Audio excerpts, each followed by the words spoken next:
My name is Savannah Green. I'm 32 years old, and for a long time, I believed love was about patience, about growing together, even when the numbers didn't line up yet.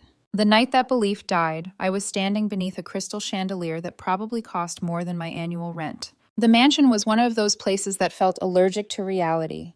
Polished marble floors, waiters in black tuxedos gliding like ghosts, soft classical music humming in the background, just loud enough to remind you that you didn't belong there unless you'd earned it or married into it. We were there for Jessica's engagement party. She was one of my boyfriend Victor's closest friends, and this venue was exactly his kind of place. Victor Hale loved wealth the way some people loved religion. He didn't just admire it, he believed in it. Believed it proved something about who you were. Victor stood tall that night, perfectly tailored suit, relaxed smile, champagne already in hand. He looked like he belonged. I felt like a guest who'd wandered in by mistake. I work as a software engineer at a small startup. I make decent money, enough to live comfortably, enough to sleep at night. But Victor had always talked about money like it was a ladder, and I was standing on the wrong rung. He never said it outright. He didn't have to. It was there when we scrolled through luxury apartments, just for fun. In the pauses when his friends talked about European vacations, in the way he'd sigh when I said I liked my job. That night, Jessica lifted her hand for everyone to see. The ring was obscene, a diamond so large it felt aggressive. People gasped, phones came out, compliments flew like confetti. Victor stared at it with naked hunger. Later, by the bar, he leaned in close. I smelled his expensive cologne, sharp, confident, deliberate. "That should have been us," he whispered. Then, casually, like stating the weather, "if you were richer." He didn't smile. He didn't soften it. He said it like a fact. Something inside me went very quiet. 3 years collapsed into that sentence. Every late night, I picked him up. Every compromise, every time I believed eventually meant something. I just smiled. I nodded. And in that moment, the part of me that had been trying so hard to earn his approval simply stopped. The next morning, I made coffee, set 2 boxes on the kitchen table. When Victor walked in, still half asleep, he frowned. "What's with the boxes?" "You should start packing," I said calmly. He laughed. But when he saw my face, the laugh faded. And that's when he realized. This wasn't a fight. This was the end. Victor didn't cry. That was the first thing that should have told me I'd done the right thing. He stared at the boxes like they were a prank someone had set up for him, then looked at me, the way a person looks at a locked door, annoyed, inconvenienced, already calculating how to get around it. "Savannah," he said, rubbing his face, "you're seriously doing this over one comment?" I kept my hands wrapped around my coffee mug because they were steady there. If I let them go, I wasn't sure what I'd do. Shake, slam something, beg. I refused to give him any of those. "It wasn't one comment," I said. "It was the truth, your truth." Victor scoffed. "So now I'm the villain for wanting more? For having standards?" "No," I said, and it surprised me how even my voice sounded. "You're not a villain for wanting more. You're a villain because you think I am less." His jaw tightened. For a second, I thought he might finally show emotion. Hurt, fear, anything real. Instead, he grabbed the mug from my hand, took a sip like he owned the air in my kitchen, then set it down with a firm clink. "Fine," he said. "If you want to throw this away, do it. But don't come crawling back when you realize what you lost." There it was, not sadness, not regret. A threat dressed as confidence. I watched him walk into the bedroom and start pulling clothes from the closet with sharp, angry movements, as if I had wronged him by refusing to be evaluated like an underperforming stock. He moved out within a week. It was almost clean. The lease was in my name. The furniture was mostly mine. The car was mine. Victor took his clothes, his watch collection, his fancy shoes, and his pride. We signed a simple agreement to split what little we'd bought together. Kitchenware, a couch, a lamp he insisted was designer, even though it looked like something a spaceship would use to interrogate aliens. The day he left, he didn't hug me. He paused at the door, turned, and said with a smugness that made my stomach flip, "Good luck, Savannah." Like my life was going to shrink without him in it. Like he was the oxygen and I was the candle. When the door shut, I expected to feel relief. Instead, I sat down on the kitchen floor and stared at the empty hallway for a long time. Because even when someone treats you like you're replaceable, it still hurts to choose to be alone. I didn't miss Victor. I missed the version of myself who believed he could love me without conditions. The first punch didn't come from him directly. It came from Jessica. About a month after the breakup, I woke up to a text from an old friend I hadn't spoken to in weeks. What the hell happened with you and Victor? Then another. Did you really kick him out because he got engaged, Envy? Then another. Sav, this is messy. You didn't have to embarrass him like that. I stared at my phone like it had started speaking a language I didn't know. I opened social media. And there it was. Jessica had posted a photo of herself and Victor at some rooftop bar. They were laughing, leaning close, both of them polished and glowing, like the world was doing exactly what it was supposed to do for them. The caption made my chest go cold. Something about true friends showing up when an insecure partner tries to hold you back. Something about women supporting women, except I wasn't a woman in her eyes. I was an obstacle, a cautionary tale, a villain. The comments were worse. People I had eaten dinner with. People who'd held my housewarming gifts. People who'd toasted my relationship. He deserved better. Sounds like she was jealous of his ambition. Classic. She wanted him to dim his light. Good for you, Victor. Upgrade. I waited for the part where someone defended me. No one did. Not publicly. Not where it mattered. My fingers hovered over the keyboard. I could have typed 1,000 things. I could have told the truth.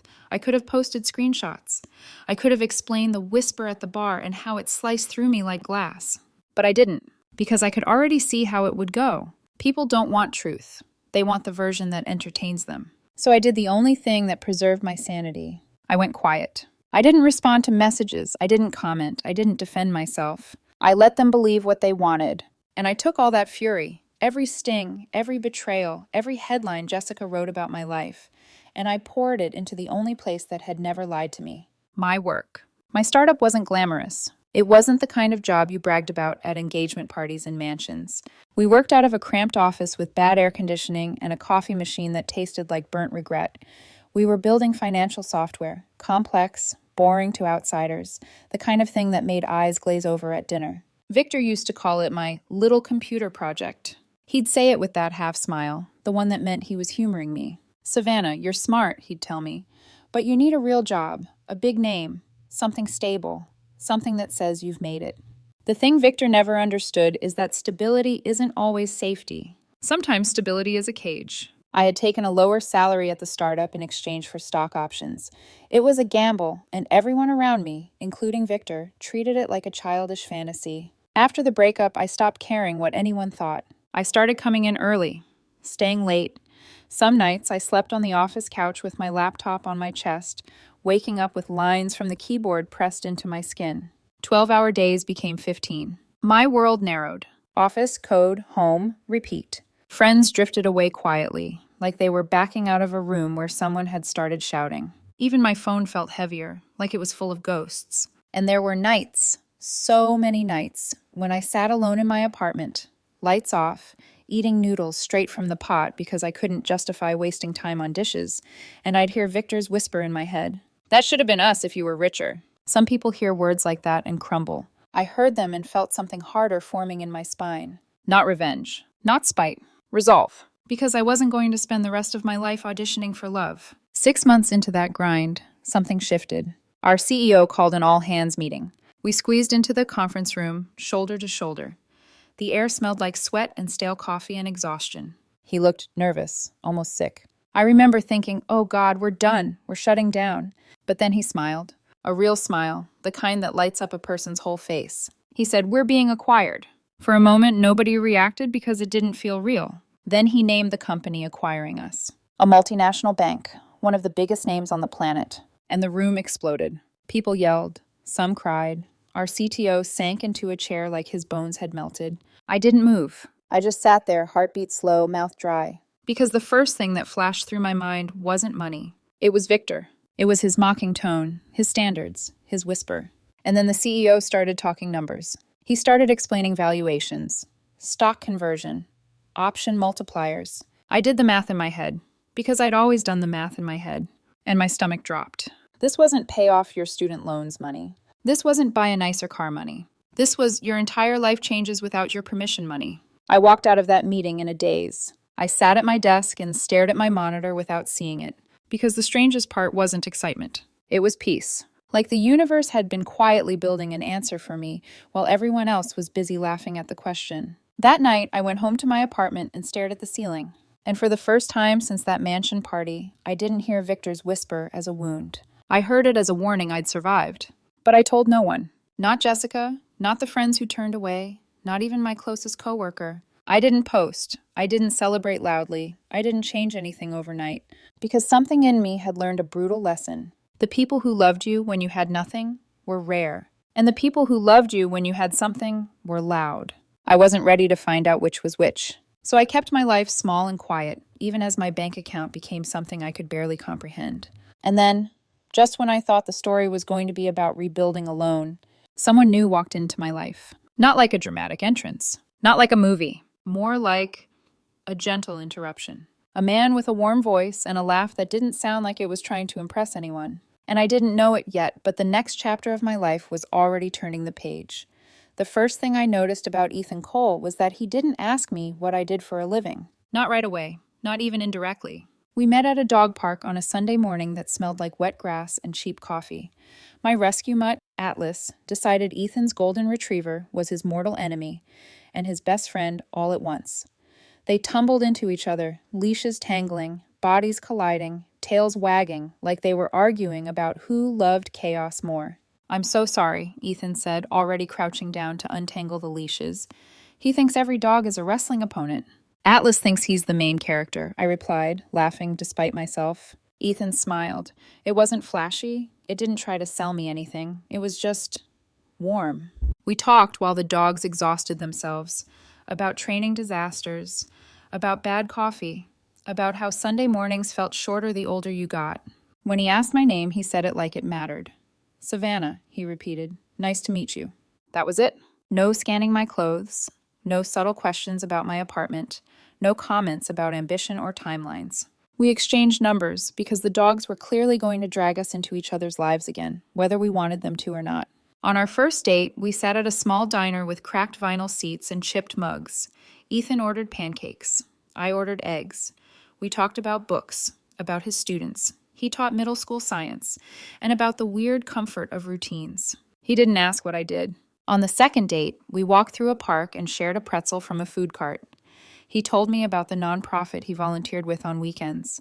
I told him about Atlas's separation anxiety. Still nothing. It wasn't until our third date, when we were halfway through dessert, that he finally asked. "So," he said casually, wiping chocolate from his fork, "what do you do?" "I'm a software engineer," I said. He nodded. That was it. No follow-up questions about salary, no impressed hum, no assumptions about my lifestyle. Instead, he said, "That sounds intense," and asked me what kind of problems I liked solving. I walked home that night feeling like I'd been holding my breath for years and hadn't realized it. I didn't tell Ethan about the acquisition, not because I was hiding it, because it didn't feel relevant. I stayed at the company through the transition, just like the contract required. I kept my same apartment. I bought one indulgence, a new car, practical, reliable, not flashy.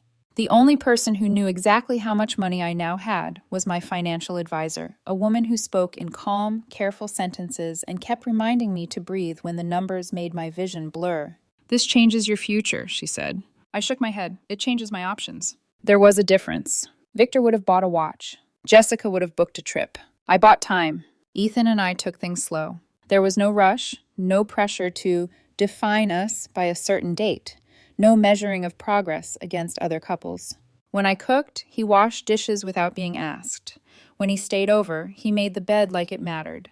When I talked about work stress, he listened, not to fix it, not to impress me, but to understand. One night, curled up on my couch, he traced absent circles on Atlas's head and said, "You know what I like about you?" I tensed without meaning to. Old reflex. "What?" I asked. "You don't perform," he said. "You're just you." I swallowed hard and nodded, afraid that if I spoke, I'd say something too honest too fast. A year passed like that, quietly, steadily. And then, one afternoon, I was scrolling through my calendar when the date jumped out at me. Exactly 1 year since Jessica's engagement party. The memory hit me like a wave I thought I'd already outgrown. The chandelier, the whisper, the moment something inside me had broken open.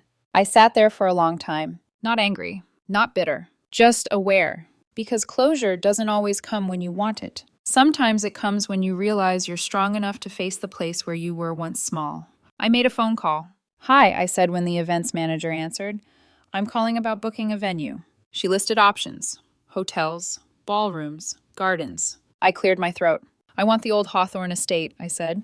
There was a pause. That's a premium venue, she said carefully. I know, I replied. I want the whole estate, one night, private event.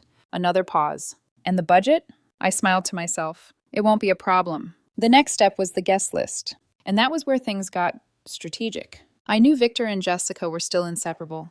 I also knew Jessica and her husband, Tom, still floated through the same social circles I'd been quietly erased from. So I reached out to Tom. He'd always been decent. A little spineless, maybe, but decent. I told him I was throwing a big celebration to mark a recent success. I said I wanted to bury old drama, that life was too short to hold grudges. I'd love for you and Jessica to come, I said, and maybe invite some of the old group. No hard feelings. Tom sounded relieved, almost grateful. If Jessica was invited, Victor would come. And if Victor came, the pieces would fall exactly where I needed them. I didn't tell Ethan the real reason. Not because I didn't trust him, because I wanted the moment to be clean. He thought we were attending a fancy birthday celebration for one of my old colleagues. When we pulled up to the Hawthorne estate, he stared at the gates, then at me. Savannah, he said slowly, you said this was a birthday dinner. I smiled and squeezed his hand. It is, I said. Just a big one. Inside, the mansion glowed exactly like it had a year ago. Same chandeliers, same marble floors, different woman walking through the door. I felt calm, centered, and somewhere in the room, I knew Victor was about to see a version of me he never believed could exist. The first person I recognized was Jessica. She was standing near the bar, laughing too loudly, one hand wrapped around a champagne flute, the other resting possessively on her husband's arm. She looked exactly the same, polished, confident, dressed like the room existed to flatter her. Then I saw Victor. He was beside her, of course, tall, perfectly groomed, wearing a suit that screamed money without ever needing to raise its voice. His posture was relaxed, entitled, the posture of someone who believed life generally went the way it was supposed to for people like him. On his arm was a woman I'd never met. Young, beautiful, sharp-featured. Her dress was expensive in a way that announced itself. The kind of woman who'd practiced standing in rooms like this until it felt natural. Victor had upgraded again. The irony didn't sting the way it once would have. It barely registered. Ethan leaned closer to me, his voice low. Do you know a lot of people here? Some, I said. I felt Victor's gaze land on me before I saw him turn. It was instinctive. That subtle shift in the air when someone is suddenly looking directly at you. His eyes flicked over me, taking inventory. My dress was simple, tailored, elegant without being loud. Not designer obvious, not cheap. The kind of outfit that didn't try to impress. It assumed it didn't need to. His expression shifted just slightly. Surprise, then calculation. And then the smile. Savannah Green, he said, walking over like he owned the floor beneath him. Well, this is unexpected. Jessica followed, her eyes already scanning Ethan. Wow, she said brightly. Look at you. You clean up nicely. Hi, Jessica, I said evenly. Victor glanced at Ethan. And you are? Ethan, he said, offering his hand. Nice to meet you. Victor shook it with the polite firmness of a man measuring another man's grip for status. And what do you do, Ethan? Victor asked immediately. I felt Ethan hesitate, not uncomfortable, just thoughtful. I teach, he said. Middle school. Victor blinked. Oh, he said, smile tightening. That's noble. Jessica laughed. Victor's cousin tried teaching once, burned out in a year. Ethan nodded. It's not for everyone. There was no defensiveness in his voice, no apology. Victor's attention slid back to me. So, he said, tilting his head, whose party is this? Mine, I said. Jessica's smile faltered. Yours? Yes. Victor chuckled. Didn't know you'd landed a gig that paid like this. I smiled back. People surprise you when you stop underestimating them. The words landed softly, but they landed. Victor's new girlfriend, Lila, I later learned, looked at me with mild curiosity. The kind that quickly turns dismissive once she decides you're not competition. She leaned toward Victor and whispered something in his ear. He smirked. I didn't need to hear it. I'd heard that tone before. For the next hour, I played the part I'd rehearsed carefully. I mingled. I laughed. I spoke kindly to people who'd once turned their backs on me. I didn't confront anyone. I didn't explain myself. I let them stay comfortable in the story they'd built. The story where Victor had moved on, where I had remained, somewhere behind him. Ethan stayed close, quiet but observant. You okay? He asked at one point. Better than okay, I said honestly. When the staff rolls out the cake, massive, white, elegant, the lights dimmed. A hush spread through the room. The events coordinator caught my eye and nodded. It was time. I stepped onto the small stage where a jazz band had been playing earlier, took the microphone. The room stilled. "Thank you all for coming tonight," I began. My voice carried, steady, calm. "I know this was a surprise for some of you." Victor leaned toward Jessica, whispering with a grin. I could almost read his lips. "She's trying to impress." "A year ago," I continued, "I stood in this exact room feeling very small." The whispering slowed. "A lot has changed since then. And I wanted to mark that change, not because of where I am now, but because of what I learned." I looked at Ethan. He was watching me, confused but smiling, trust written plainly across his face. "Ethan," I said, my voice softening, "you met me when I wasn't trying to prove anything. You didn't care what I had. You cared who I was." The room was silent now. I stepped down from the stage and walked toward him. Victor straightened. Jessica's smile froze. I took a breath and reached into my pocket. "I spent a long time believing love had to be earned," I said, "believing I had to become more, make more, be more, to deserve it." I dropped to one knee. Gasps rippled through the crowd. Ethan's eyes widened. "Savannah." "I don't believe that anymore," I said, opening the velvet box. The diamond inside caught the light like it was hungry for attention. "Ethan Cole," I said, voice shaking just slightly, "will you marry me?" For a heartbeat, the world held still. Then Ethan laughed, a breathless, stunned sound, and nodded. "Yes," he said, "yes." The room erupted. Applause, cheers, phones raised, shocked murmurs. I slid the ring onto his finger, and only then did I look up.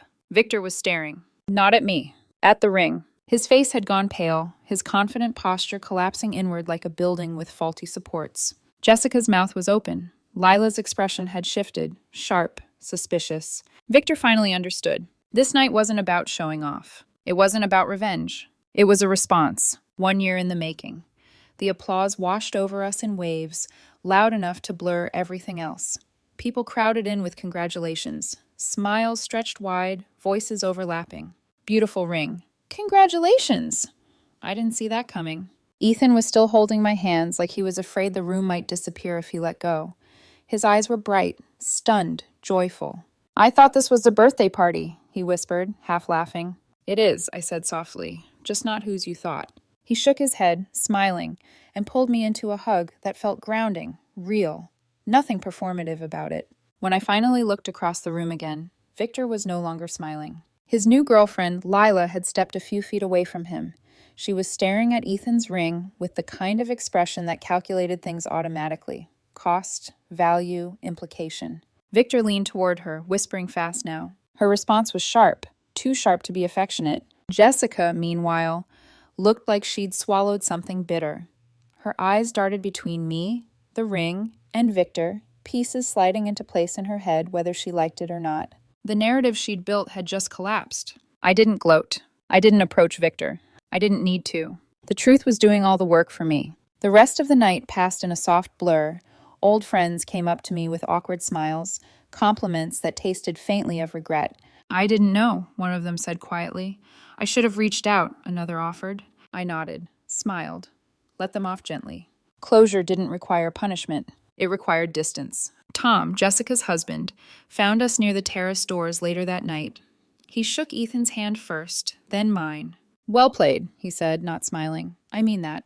"Thanks," I replied. Jessica and Victor were gone by the time the cake was cut. No goodbye, no confrontation, just absence. The fallout came fast. 2 days later, I heard through the same grapevine that had once painted me as the villain. Victor and Lila had fought in the car on the way home. She'd demanded to know how someone he'd described as financially limited could afford a ring like that. He'd stumbled, deflected, downplayed.